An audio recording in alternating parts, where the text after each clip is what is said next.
नमस्कार दोस्तों। और आज ये जो मैं वीडियो बना रही हूँ, ये मेरे बेटे के लिए तो बेनिफिशियल है ही, साथ में उन जो भी नवयुवक हैं, नवयुवतियाँ हैं, उनके लिए भी काफ़ी बेनिफिशियल है। मेरा बेटा जो है हमारे घर से बाहर यानी दूसरे डिस्ट्रिक्ट में रहता है। वो रूम लेकर रहता है और उसे घर से भी हमने इंस्ट्रक्शंस दे रखे हैं कि कोशिश करो कि आप अपना खाना खुद ही बनाओ, क्योंकि वो पढ़ाई पर्पस से अभी रह रहा है। और मैंने उसे ये बताया है कि अभी से अगर आप अपनी हैबिट को सुधारोगे, एक तो आपका स्किल निखरेगा, आपकी आदत अच्छी बन रहेगी, दूसरा आपको अपने ही घर में ताज़ा फ्रेश खाना और हाइजीनिक खाना मिलेगा। और न्यूट्रिशन तो उसमें होगा ही, क्योंकि आप खुद बना रहे हो। साथ में पैसों की तो बहुत ही ज़्यादा बचत होगी। तो इसी का ध्यान रखते हुए, लेकिन मेरे बेटे ने मुझसे कहा मुझे आटा गूंदने में बहुत ही आलस आता है, मन भी नहीं करता है, इसीलिए मैं बना बनाया खाना पसंद करता हूँ। तो मैंने उससे कहा, अरे लोग तो चांद में पहुँच गए हैं, मंगल ग्रह में पहुँच गए हैं, ये कौन सी बड़ी बात है, चल मैं तेरे लिए एक वीडियो ही बना देती हूँ। तो मैंने यहाँ पर उसको दिखाया है कि एक बोल मैंने आटा लिया है, ये कितने भी ग्राम हो इससे कोई मतलब नहीं। तुम्हें अगर अपना एक मीजरमेंट आप किसी भी बर्तन से आप तय कर सकते हो, आप अपने हाथ की मुट्ठी से भी तय कर सकते हो। और अगर आप एक दिन कर लोगे तो आपको और दिनों का भी अंदाज आ जाएगा। अगर 2 मुट्ठी में हमारी 3 रोटी बनती हैं तो 4 मुट्ठी में कितनी बनेगी, या एक बोल एक कटोरे से हमारा इतनी रोटी आज बनी है तो उसी नाप की अलग अलग कटोरियों से कितनी रोटी बनेगी। तो ये ही घर के कॉमन मेजरमेंट लेकर आप काम को आसान बना सकते हैं। अब यहाँ पर एक कटोरा मैंने आटा लिया है, इसमें थोड़ा थोड़ा करके मैंने पानी मिलाया है, थोड़ा सा मैंने इसमें तेल मिला दिया, जो भी कुकिंग ऑयल वो खाएगा वो मिला सकता है। साथ में मैंने हल्का सा इसमें नमक मिला दिया है।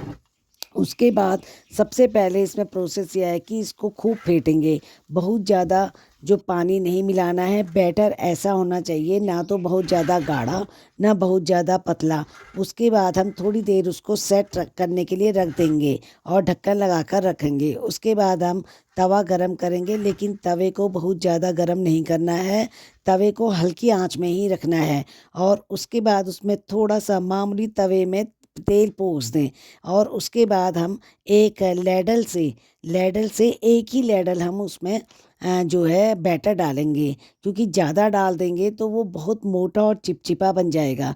तो एक लेडल पहले चेक करने के लिए डालेंगे। उसके बाद हम धीरे धीरे उसको स्पैचुला से फैलाएंगे।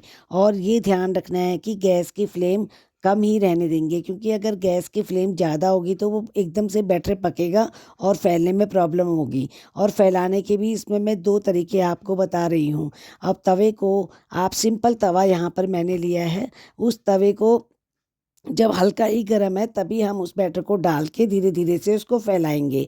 और फैलाने के बाद हम उसको थोड़ी देर अपने आप पकने देंगे। फिर किसी चाकू की मदद से उसके किनारे को हम ऊपर उठाने की कोशिश करेंगे। अगर वो ऊपर उठ जाता है तो इसका मतलब है कि हल्का ये पकने लग गया है। थोड़ा उसको टाइम देंगे, यानी 5-6 मिनट हम उसको हल्के मीडियम फ्लेम पर देंगे।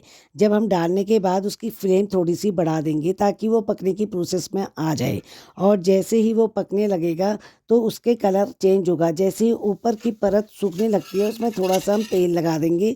फिर हम उसको फ्लिप ओवर करेंगे। फ्लिप ओवर करने के बाद हम स्पैचुला से उसको दबाएंगे। बहुत ज़्यादा तेल नहीं लगाना है, क्योंकि ऑयली भी बहुत ज़्यादा कोई भी पसंद नहीं करता है। फिर उसको स्पैचुला से बीच बीच में दबाएंगे। अब अगर आप गैस की आंच यानी फ्लेम तेज भी करेंगे तो वो पकेगा ही, क्योंकि आटा बहुत जल्दी पक जाता है। और इसमें उसके बाद एक तरीका तो मैंने ये बताया, यानी 5 से 6 मिनट और ये इसको पकने में लगेंगे। अब ज़रूरी नहीं है आप एक ही बार फ्लिप ओवर करो, इसे आप 1-2 बार फ्लिप ओवर करके पका सकते हैं। जिस साइड पे वो पकेगा नहीं तो उसी साइड में सेंटर पे तवे पे उसको रह के स्पैचुला से दबा के पकाएं। अब इसी तरह से मैं दोबारा बैटर डालूंगी। जब एक पक जाता है तो दूसरा एक लेडल और डालूंगी, लेकिन उस समय अगर हम उसमें तेल नहीं भी लगाएंगे तो चलेगा, क्योंकि बैटर बनाते समय हमने ऑलरेडी उसमें तेल डाला हुआ है। अब यहाँ पर क्या करेंगे, अगर हमारे बैटर में पानी थोड़ा कम हो रहा है तो थोड़ा सा पानी मिला देंगे। और अब हम यहाँ पर स्पैचुला से नहीं फैलाएंगे तो ऑटोमेटिक हम तवे को थोड़ा सा उलट पलट करेंगे तो वो अपने आप बहकर चारों तरफ से रोटी जैसा शेप ले लेगा, यानी सर्किल जैसा शेप ले लेगा। और उसके बाद हम उसकी गैस को थोड़ा सा बढ़ा देंगे। गैस बढ़ाने से उसकी पकने की तेज़ प्रोसेस हो जाएगी और वो पकेगा। और उसके बाद आप फिर से चाकू से पलटकर उसको फ्लिप ओवर करेंगे।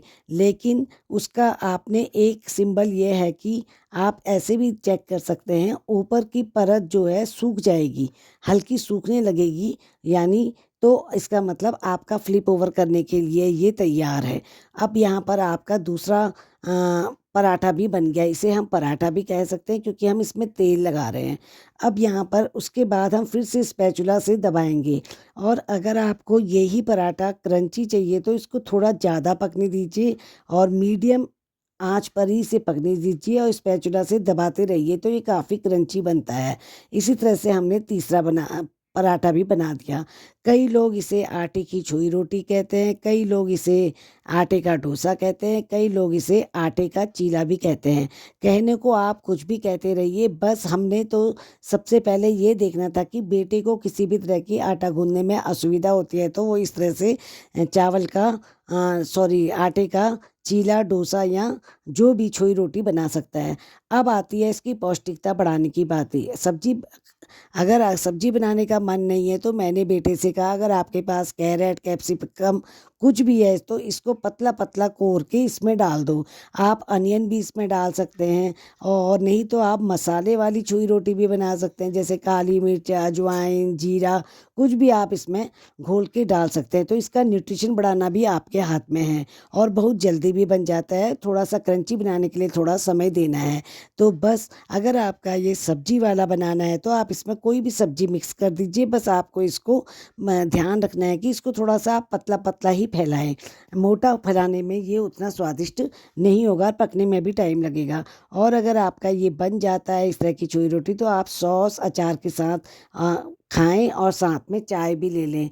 तो इसी तरह से आप लोग भी अपने बेटे को या बेटी को इस तरह से इजी तरीके से ये बनाना बता सकते हैं और इसमें आटा गूंदने की ज़रूरत नहीं है। और इसका पौष्टिकता आप कैसे भी बढ़ा सकते हैं, चाहे आप इसमें कोई भी सब्जी मिला दें, बहुत ही स्वादिष्ट, बहुत ही आसान तरीके से।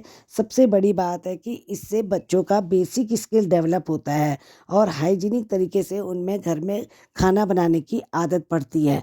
और अगर आटा गूंदने का बच्चे का मन नहीं होता, बच्चे तो नहीं, हम टीनेजर्स कहेंगे या 20 से 25 साल के जो यंगस्टर्स जो भी हैं, वो इस तरह से घर में अगर बिना आटा गूंदे भी रोटी बना सकते हैं। रोटी पराठा कैसे भी बनाएंगे तो इस तरह से बेसिक स्किल तो डेवलप ही होता है और साथ में उनकी हैबिट भी अच्छी होती है।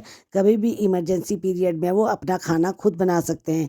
चावल भी खाएंगे तो कितना खाएंगे, कभी कभी तो रोटी खाने का मन करता है या पराठे खाने का मन करता है। या इसी में तुम उबले आलू भी मिला सकते हो या आलू कोर के भी डाल सकते हो, कैरेट डाल सकते हो, कुछ भी डाल के आप इस पराठे को स्वादिष्ट बना सकते हो। पराठे के कई नाम है और इसी तरह से आप बच्चों का बेसिक स्किल डेवलप करें। ओके, धन्यवाद।